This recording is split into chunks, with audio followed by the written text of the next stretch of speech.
Depending on your standpoint, feminism is something that divides opinion. There are those that feel that men cannot equal to women, and yet its protagonists feel that men have dominated for a very long time, and it's high time women also had a fair share of the cake. My guest on Studio Ken is Changurufaro, who defines herself as a feminist. How do you describe feminism, and do you think it's got a place in Zambia? Firstly, yes, feminism does have a place in Zambia. And also I define feminism as having an equal share of the cake, like what you said. I feel it's important that men and women are both put in positions of power and influence, and that is currently what we do not have. What kind of values do you think feminism promotes? Inclusiveness, number one. Zero tolerance. What else? Inclusiveness, zero tolerance, the essence of equality, the pushing of choice. That's what I can say, yeah. What influences your version of feminism? For me, I am an intersectional and African feminist. So I look at the issues of African women. I don't want to be diluted with the problems that Western women have. So personally, I want to have a point view on African women specifically, so that it doesn't lose its touch on the issues that we face as African women, because they're uniquely our issues. You talk about the values of African women, and them realizing that men have dominated them for a very long time. African women are also embedded in deep traditions. How do you hope to achieve that which you want, and yet these same women are so much entrenched in traditions?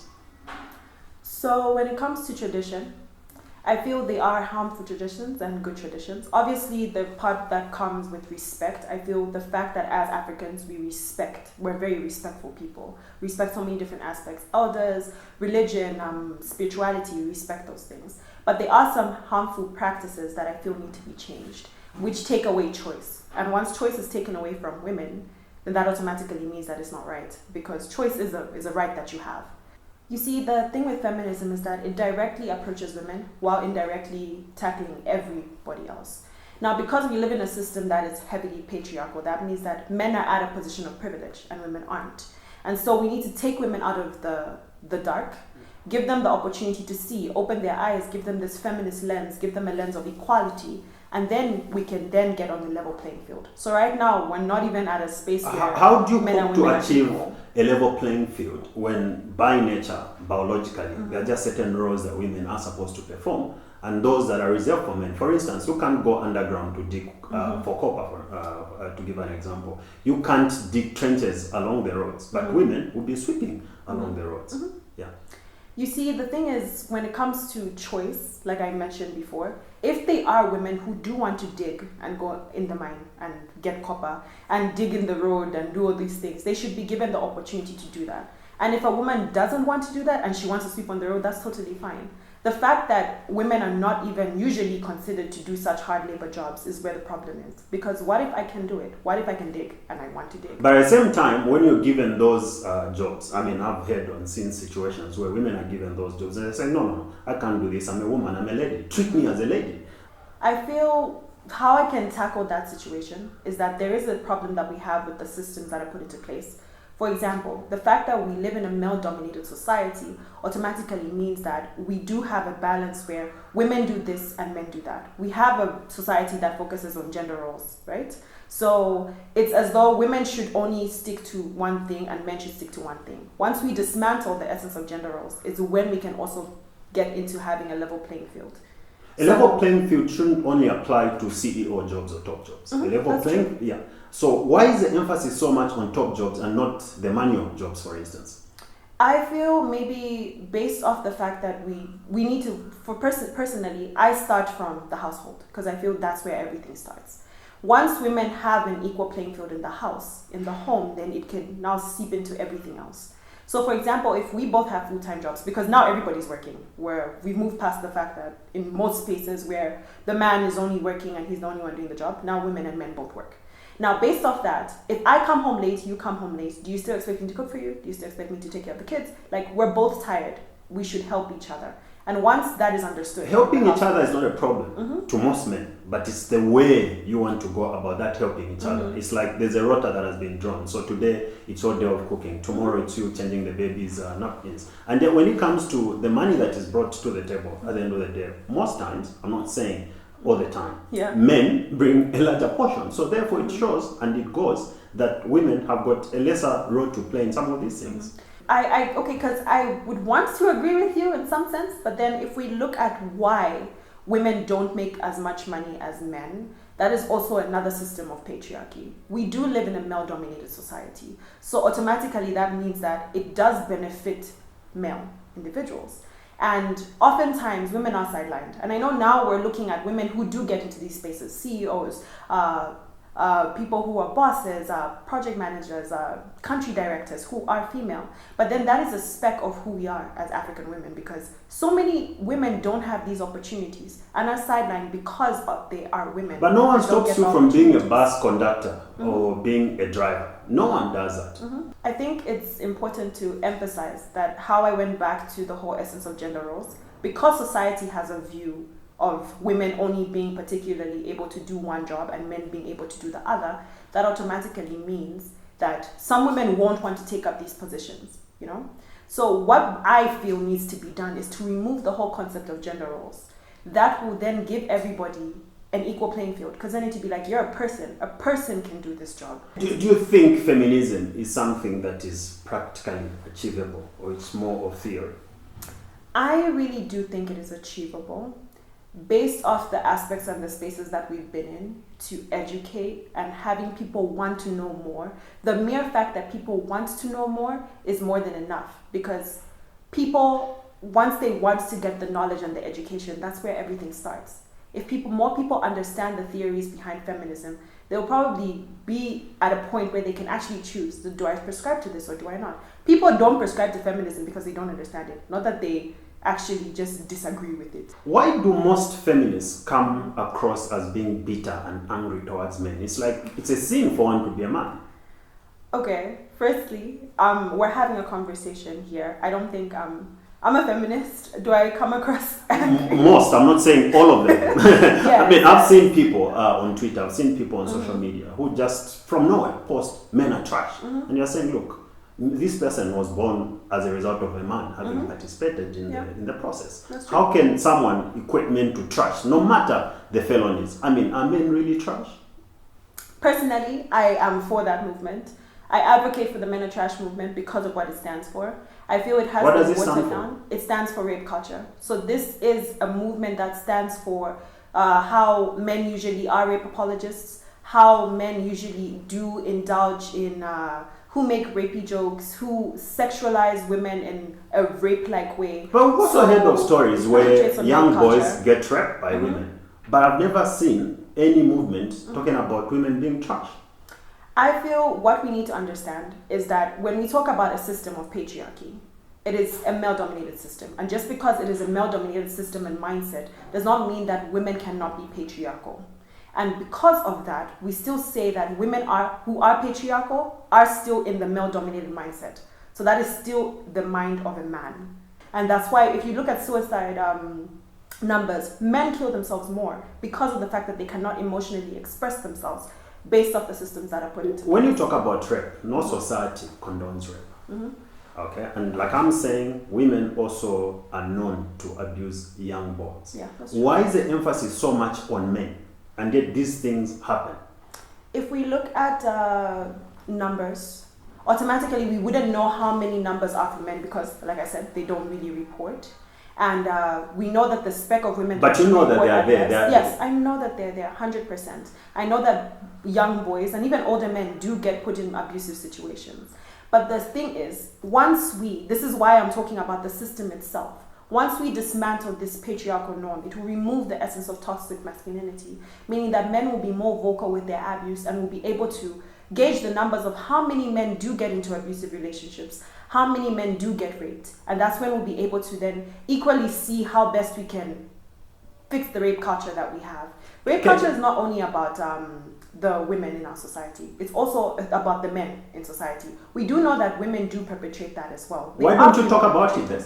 We do. But it's not as loud as how you talk about men raping young girls.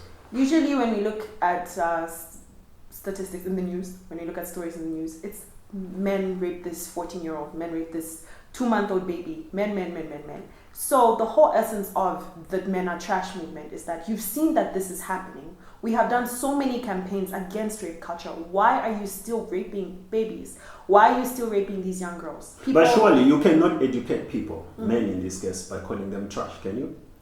I feel, based off the way we have engaged a lot of men and explained what men are trash mean, what it means, people have started to understand. I think you have to have an open mind to understand where exactly women are coming from by calling men trash in the first place. Like I always make it clear. Do you think it is right? I mean, you're trying to educate these people, and you're calling them trash. And some of the feminists that I've seen on social media don't even put a hashtag. All they'll say is men are trash. Do you think that is the right approach? Is it not a question of having the right message but being delivered wrongly because of the emotions that are associated with feminism? No, I feel firstly, I want to make it clear that it's okay for feminists to be angry. I'm for it. We're not happy with what is going on. That's right, but the question that I'm asking is that can that message still be delivered in a different way as opposed to name calling? And yet when it comes to women raping young boys, you don't call yourselves or women trash. No, we do. We still shame. I feel if I am correct, the feminists that I follow on social media, if a woman does something, we still shun her and make it sure that she is put to book. Can you be a feminist without despising men or demeaning men? I don't know. You see how I don't know what exactly that means. Exactly what I've been explaining. They are feminists who do hate men. I will not sugarcoat that. But I also feel that they also aren't people who hate men. We're upset with men. The point is that you are targeting people also that don't understand it at all. I mean, if I were to come to you and try to convert you to believe in something that I stand for, I won't call you trash. In the meantime, trying to win you over, will I? So I'll speak for what I do in my spaces. I am a feminist educator, so I make sure that I talk about different feminist aspects, feminist thought, feminist theories, feminist leadership. And in this space, people do always bring up the Men Are Trash movement. And they ask, why do you call us trash? And I take the time to explain the fact that we call you trash because of this. And from the feedback that I've gotten, it's been very successful because people have started to understand. How would you feel if someone called you trash? If they say, Changu, you are trash? Yes, I would feel bad. But we're not going to point at this man and be like, you are trash. Okay. It's just generalization. What about someone calling women trash? I would want to know, like, why are women trash? And if they say this and this and that, I'll be like, okay, how can we fix that holistically? How can we change that? I'm sure there's certain things that they generalize about women and make it a holistic view. I wouldn't get upset because I know that this is the majority of how women behave. And Changu, that is the issue. Do you have a boyfriend? Yes, I do. How does it take what you stand for? The fact that I say men are trash. And you being a feminist? And me being a feminist, there's no problem. I think I have explained myself constantly and he understands my point of view. Do you hope to get married one day? Yes, probably. I don't hope to. I feel hope is like, oh, I hope to get married. No, it's not something that I sit and like dream of. But if it did so happen that I would get married and I met somebody that I would want to get married to and it happened, then it's happened. What is a feminist view of marriage from your perspective? From my perspective? How do you look at marriage? I think marriage is a commitment that I would make with a friend. I think there should be friendship in the relationship. Also understanding and good communication. If I found that with somebody, then I think that's the type of person I would want to marry. Based on Christian or religious values? I am Christian. So automatically I would want to marry somebody based off my Christian values. And those values, when you read somewhere in Genesis, it clearly defines what a man's role is, even when it comes to providing for the family. When God was upset with Adam and Eve, he clearly said what would be expected of a woman being submissive to their husband, and then the man toiling for his family. But that does not quite tally with what you stand for. When it comes to submission, I feel it's mostly misunderstood because people expect submission and equate it to slavery. No, it's not slavery. The Bible is very clear about what a woman should do. just like what a man should do. Doesn't talk about slavery. Okay, so what should a woman do?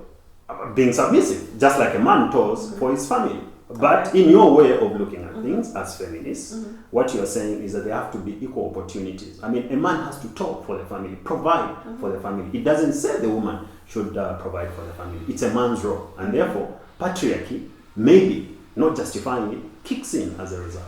I feel that's where things get a little bit problematic. Because firstly, when it comes to understanding the Bible, we need to understand that it's a very subjective book. Everybody will understand the book differently. The way I would read a Bible verse is different from how you would understand a Bible verse. So that's one thing. Having people understand that I will read something differently and understand it at a personal level with how it will apply to my life. And I feel when people use religion to control gender dynamics, I really have a big problem with that, because it's like, yes, I'm a very spiritual person. I love my God and all of that stuff, but I will still believe in what I believe in, because you do not know the type of relationship I have when I pray or whatnot. So it becomes, should you cartel based off what you believe when you read? That's probably not how I see things when I read it. You know, that's the type of dynamic that I have.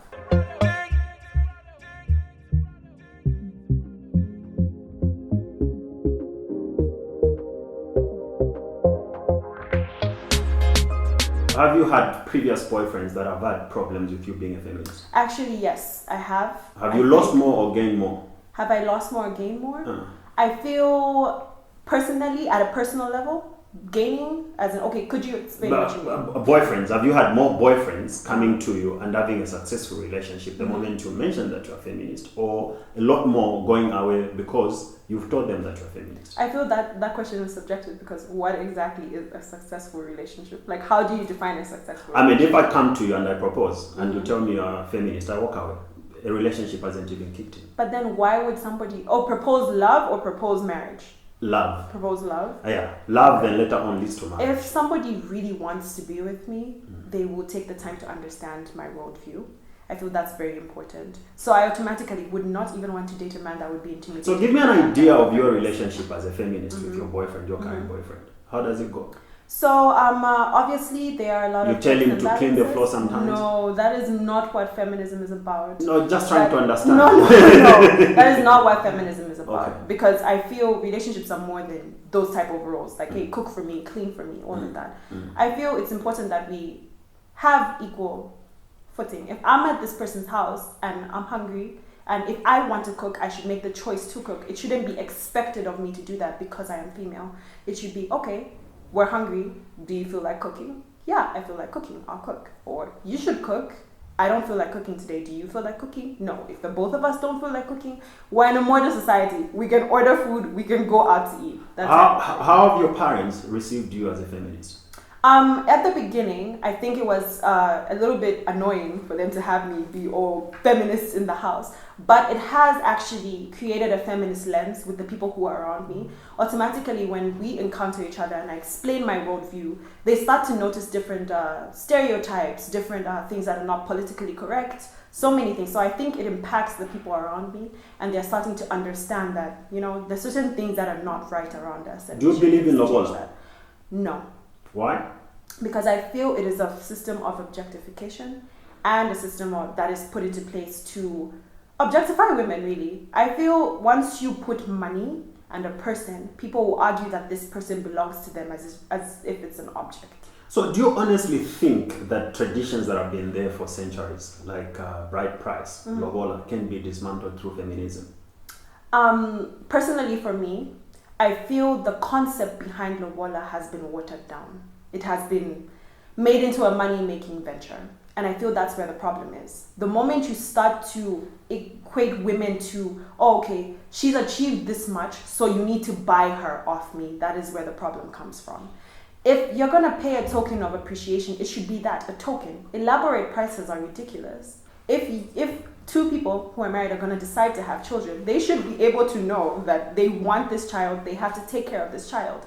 And I think it's very, very frustrating how families use but we took her through school and whatnot. Like, that was... Frustrating as it is, it's a reality and a fact of life. Yeah. It is.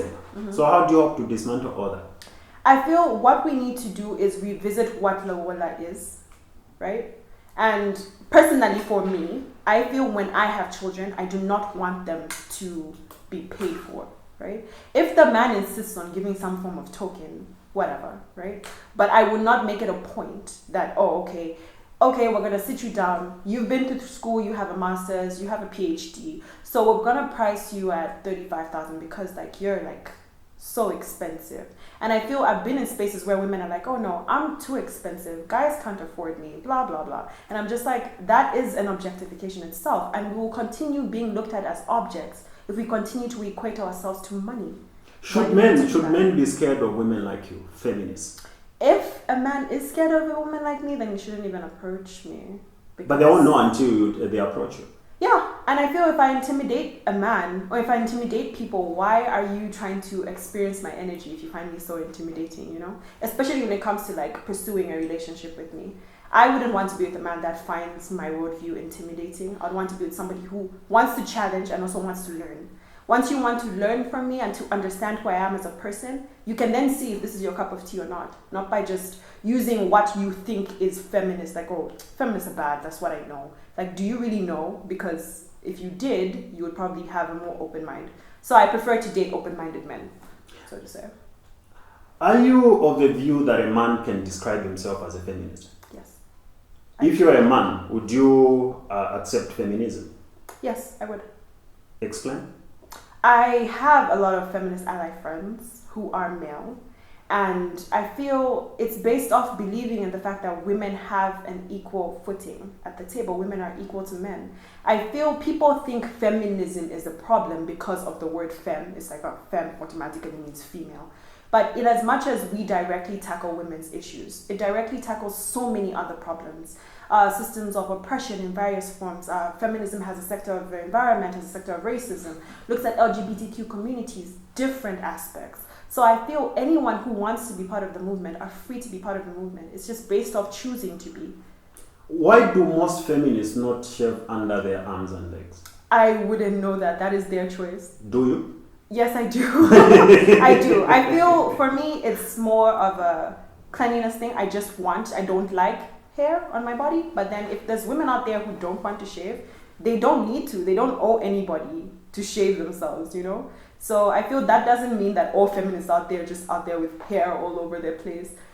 It's really subjective. It's based off the feminists themselves. What do they want to do with their bodies? If they want to shave, they shave. If they don't need to. But there are also people that look at feminists, most feminists, as a product of maybe a failed marriage relationship. And then they vent out their anger through feminism. I disagree with that. That's like I've met feminists that as a result of a failed marriage or relationship, they've really got this anger in them. And that is what has made them tend to feminism. There again lies in the danger of having the right message but being delivered in a wrong way. Yeah, I think what that statement is so problematic because it takes away from the actual theory of what it is to get into the whole feminist sphere. So the whole essence is to teach women and teach people that choice is the most important thing that men have and that women rarely have. And that's where the imbalance is. Thank you very much, Changwe. Thank you.